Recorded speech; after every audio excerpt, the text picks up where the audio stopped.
Hi, everyone. Today I am joined by Golden Age of Piracy designer Joe Carter. We've gotten some good questions lined up here, so let's just dive right in. Hi, Joe. How are you doing?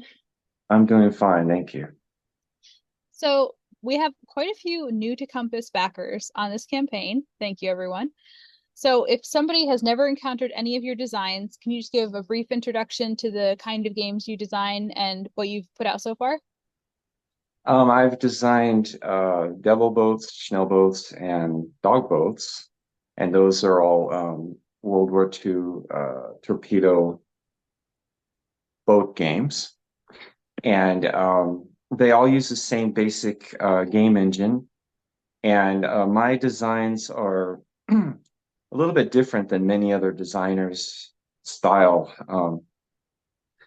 I integrate most of the rules into first of all, these games are tables based games, and they're all solitaire war games.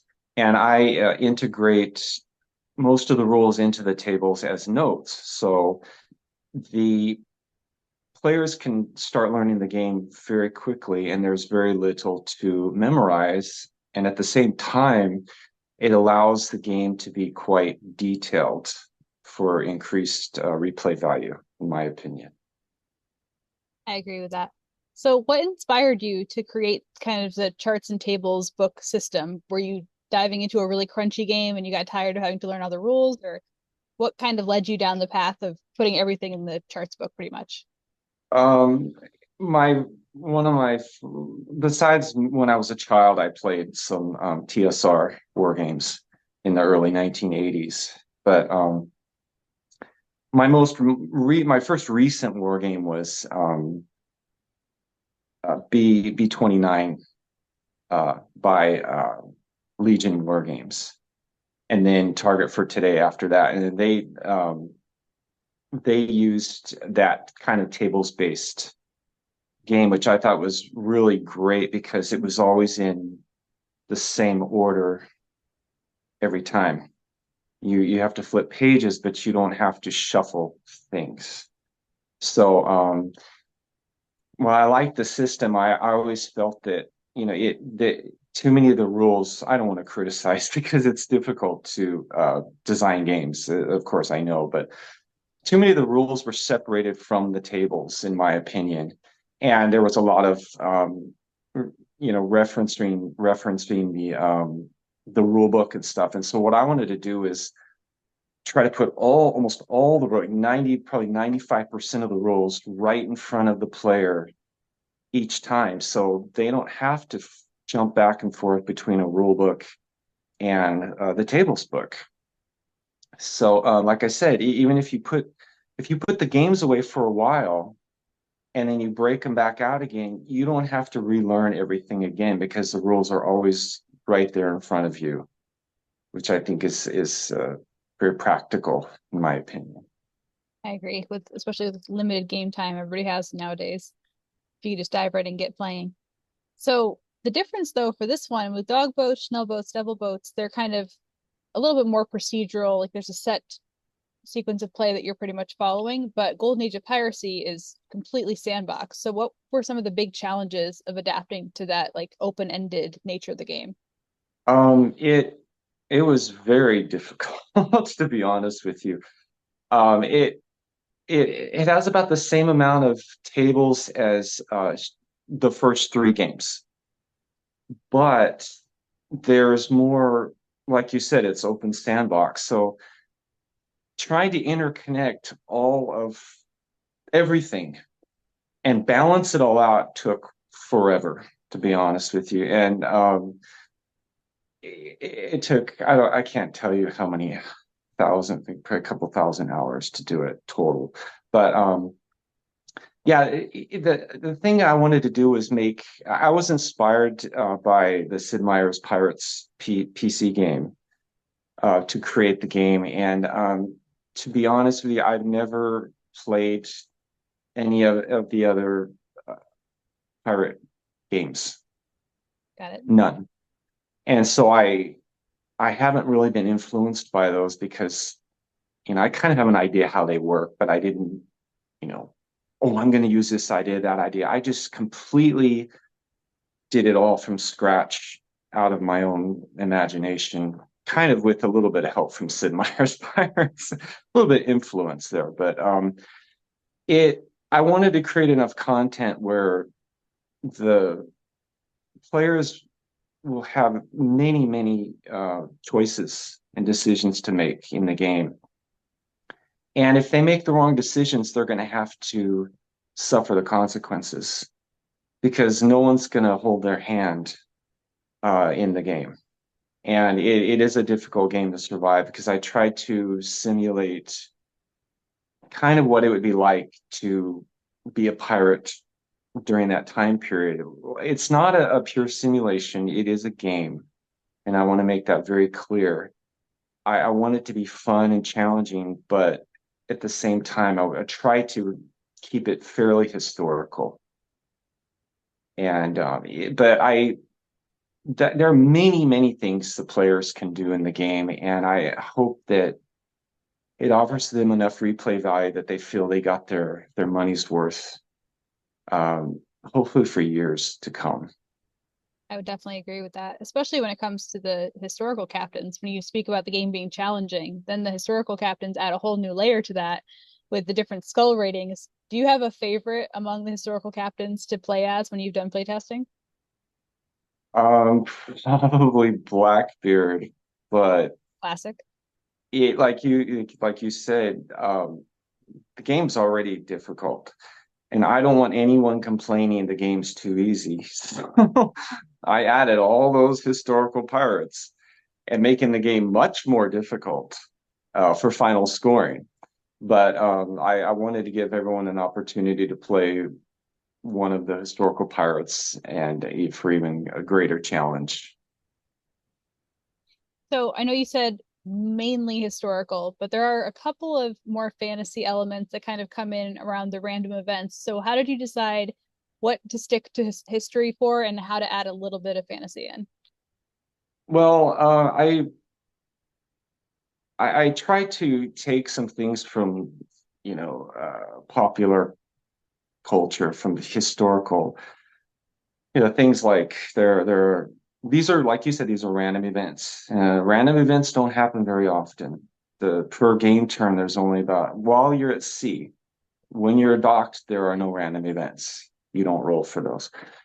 There's only about a 3% chance per turn for a random event to occur. And only about three of those random events are based on those kind of fantasy uh, type events, which I don't know if I can mention them here. Is it okay, or do you want me to Yeah, go for it. keep them a secret? Okay. There are mermaids that you can encounter that force your crew to jump overboard because of their beauty. And then there's Kraken or Kraken. I think it's Kraken pronunciation. It's a huge octopus that can attack your ship. And then finally, there's a ghost ship, ghost pirate ship that will try to attack and board your ship. And it's very difficult to escape from. But there is one special item that can help mitigate that encounter. So, but mostly the game is pretty much historical. Okay, there's very little fantasy type stuff in the game like that. That's pretty much it for the fantasy type. I wanted to really limit it to keep it a little bit more historical. And I feel like the things you actually did put in are fantasy elements that were based on things that were happening in reality, like the myth of the mermaids, with people thinking that some maybe those were manatees, or like the ghost ship, there were actual ghost ships, and so many Right. mysteries that still remain unsolved, like the one where they think that the cargo was alcohol that went off, and that's why it was a ghost ship. There are a lot of fun ghost ship stories. And then Kraken, I mean, giant squid. I don't know how many giant squids there are in the Caribbean, but they're all based in something that could happen in reality, and then just tales become tall tales over time. Right, right. Yeah. So one of the like, oh, what's your favorite in-game activity? I knew that's where I wanted to go next. So like people, if you're not familiar with all the different things you can do in a day, guys, make sure you go over to our Kickstarter update where we show the bookmark that kind of goes through what you can choose to do in any given day. Now back to the question. Oh, my favorite end game? Ugh. Well, the end game is you try to avoid being captured and hanged. So the my favorite end game action would be being able to pay off the one of the governors and receiving a pardon. And there are different levels of end game uh, success, or the only failure is if you can't pay them off. But there are different levels of success, like 5 different levels of success, and how well you live out the rest of your life afterwards. But probably one of the coolest aspects of the game, I think, is this is also historical. Woodes Rogers was the governor of the Bahamas from I think 1712, and he was installed. London wanted to snuff out piracy, so he was installed as the governor, and they sent in 3 warships in I believe December, or was it maybe September? Yeah, September 1718. And then they basically shut down Nassau, the port in New Providence. So in the game, I based the chances of that happening. It doesn't happen automatically, but starting from September, there's a chance that Nassau will be shut down. And that's where your pirate captain conducts all ship business. Okay. But you can, if it gets shut down, you can still continue the game if you have a pirate haven, but you need to stockpile stuff in case that when and if and when that happens. So it's kind of that's another historical thing I included in the game, which kind of adds to the tension of trying to survive even if it gets shut down, which makes the game even more difficult. But that's probably one of the cool in-game um, features that I included. And have you ever run into a situation where somebody has managed to get no pardons for all the different nations that are on there? Like I know if you anger a town enough, you can't get a pardon anymore from that country. Has anybody ever Right. Yeah. no Yeah. pardons across the If board? you sack a town, then that's it. One time only. Or if you kidnap or assassinate a governor's child, that's it. They're gonna know you did it. Okay. So, oh yeah, we've had playtesters that me too. I mean, like I said, it's quite difficult to make it to survive to the end because sooner or later you're going to get hunted down by warships, or a storm is going to wreck your ship, and then hopefully you survive, and then you have enough gold saved up to buy another ship.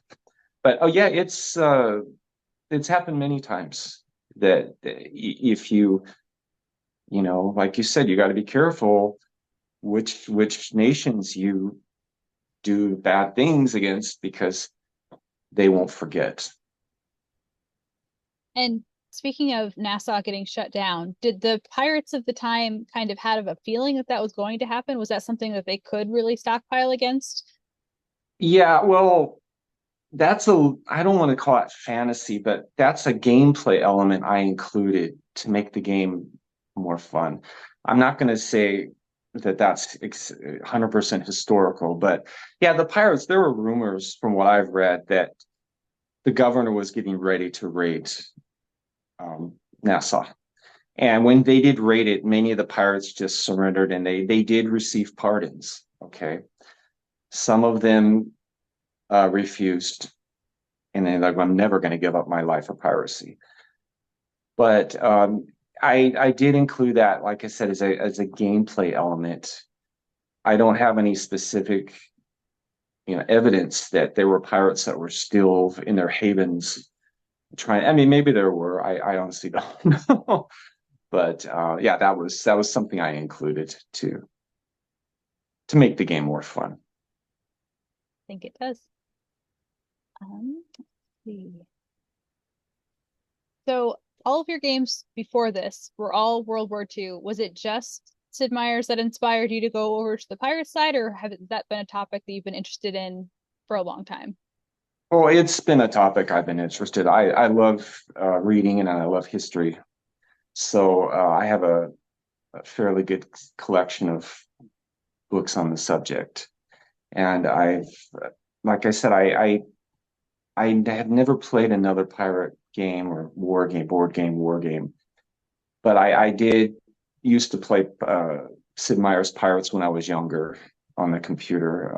I don't play it anymore, but I play war games now on the table. But it, I thought, well, this would be cool as a board game, as a war game. And I thought, I could put a lot of the elements from the video game into an actual war game. And it actually came together. For a while, I wasn't sure if it was going to work because, like I mentioned, it was so difficult tying everything together. And I did have to cut out some things, believe it or not, to make a smoother gameplay. So. One of the things that we've been asked a couple of times is how the game compares to Avalon Hill's Blackbeard. Have you, it sounds like you haven't even played that one. I've never played it, but I've watched some videos and I've read a lot of review. I read through all the reviews of all the pirate, like Merchants and Marauders. That's kind of more of a Euro. It's kind of a mix, I guess. But Merchants and Marauders and the Avalon Hill Blackbeard, and then the GMT Blackbeard or Golden Age of Piracy one. It's the remake.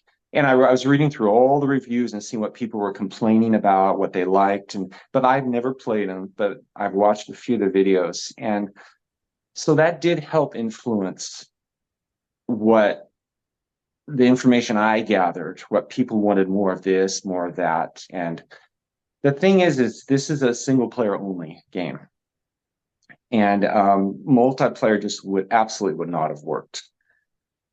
You've played it. You know what I'm talking about. There's just no way. I mean, maybe it has some house rules, but the downtime is one of the largest complaints I've seen in a multiplayer game for those other game titles.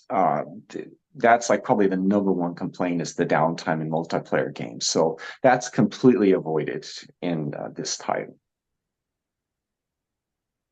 And then we've had a couple of folks ask how it compares to more of the Ace style games, but I don't really think there's much of a comparison other than there being a lot of tables, really. I think because Sandbox is just completely different levels of player agency. Like, have you played any of the other like Interceptor Ace, Western Front Ace? Yeah, I actually own two copies of Western Front and some of Greg's other games like Zeppelin Raider and The Hunters Hunted and the Raiders of the Deep and games like that. So I have many of Greg's games, and um, his games did kind of help influence me getting into designing games. But no, I would say it's different. Well, I like his designs, but I wanted to add more detail to my games. So the tables based system that I used, you can really add detail in.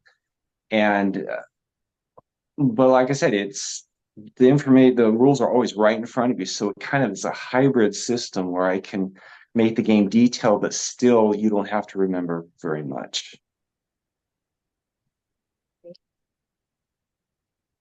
Let me see. I think there was one more question that had come up.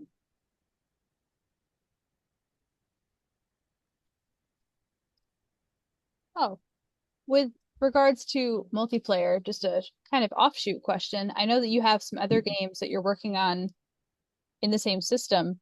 Do any of those have the ability to link with Golden Age of Piracy, or are they all played standalone 100%? Can I name the games? Yes. I don't want to give it. You mean the other 17, 18 Yes. games? Okay. There are two other games. There's one called Pirate Hunter, 1718, and there's one called Merchant Trader 1718. And those, as the titles suggest, they offer a different type of gameplay, basically. They all take place in the Caribbean in 1718, and they all use the same game engine, same type of basic game engine. But the goals and play style is different, and the strategies are different than the Golden Age of Piracy. And they cannot be played interlinked. I mean, it's probably possible, but I can't even imagine The the logistic. table space required. You'd need like an entire room probably to play one or two, two together. So, That's fair. We started talking about Greg Smith games, and I was thinking like Atlantic Sentinels, how it links with the Hunters, like multiplayer, how you could play them head to head. I was wondering if you could. I mean, it could be done, but probably the main problem would be the downtime. You know, recovering from wounds, ship repairs. You'd have to sit and wait, like while those repairs, whatever's happening, while the other player keeps playing each game day. And I mean, that could take forever. So that's probably the main obstacle. That makes a lot of sense. Right. And what is your favorite uh thing to do in a day? So buried treasure hunt or town combat or ship to ship combat. Like what is your favorite single thing to do in the game? Um, uh, that's a difficult question. Taking merchant ships as prizes. The ship to ship combat is a lot of fun. Boarding combat is a lot of fun. Treasure hunting is fun, but yeah, of course you need a treasure map, and those are not always easy to acquire. And what else? Doing governor jobs, pirate governor jobs is fun. Uh, but probably the main goal in the game is to capture, the easiest way to earn gold is to capture merchant ships as prizes and then take the goods and the ship back to Nassau and sell them. And but I think the ship to ship combat and then the boarding combat is a lot of fun. Attacking towns is fun, but very, very risky. And, you know, that's all I can say. I have made that mistake several times, trying to do that a little too early. I know in your new player advice, you tell people to kind of be wary of upgrading their ship too early before they have the resources to kind of maintain it. Is there a sweet spot you found where you want to get a slightly larger ship, but you don't want to go too big, or do you just end up going as big as you can by the end of the year, usually? Well, that's a little bit complicated because, as you know, the blue spaces on the map, there's light blue and dark blue, and then those represent coves, sheltered coves that the pirate ship can enter um, to to build a haven or to search for buried treasure or whatever. So you only certain ships can enter, like the light blue is considered shallow water and the dark blue is considered deep. Now, only the sloop, schooner, and brigantine ships can enter the light blue, the shallow spaces. And the uh, the man of war and the frigate warships cannot enter those. So that's something to consider for your long-term strategy. Now, the larger the ship, the more expensive it is to maintain and the longer it takes to do like refits and repairs. And so it's you like we said, it's a sandbox game that you can kind of play many different ways. You can like do whatever you want, basically. I personally, I if you upgrade too quickly, I I think I don't want to give away too many of my ideas, but if you, it's probably best to build up your skills for your pirate captain skills before you just try to jump into a big ship. Like if you grab five seamanship skill points, yes, you can have a man of war, but if your swordsmanship is zero, that's not going to help you very much when you board other ships because you're probably going to lose. So it's a very fine balance, but people can play any way they want. Like, you can, again, you can make some serious judgmental mistakes, then you're going to have to live with them the rest of the game. But it's not set. You can still turn around. If you make some mistakes, you can still realize it before it's too late. So there's enough time. There's 301 years, about 365 turns. Now, I've heard some people say, "Oh, 1 year sounds like a very short time but that's a lot of turns, 365. So there is enough time to do pretty much whatever you want for the long game.